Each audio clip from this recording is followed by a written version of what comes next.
kids. Today we're going to practice some of our math skills.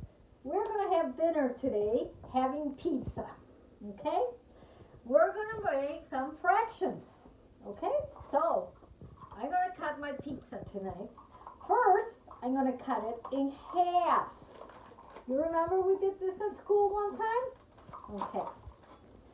So this is my half. Look at that, huh? Half a pizza. Yum, yum. Then, but can I eat all this by myself? No, I cannot. Okay, now I'm going to have a quarter of a pizza. This is a quarter. Look at that. So now I have half.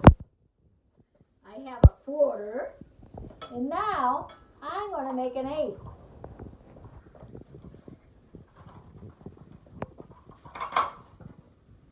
And that's what I'm going to serve myself. I'm going to serve myself an eighth of a pizza. And dinner is served. I will see you on the next video. Enjoy your dinner. Bye.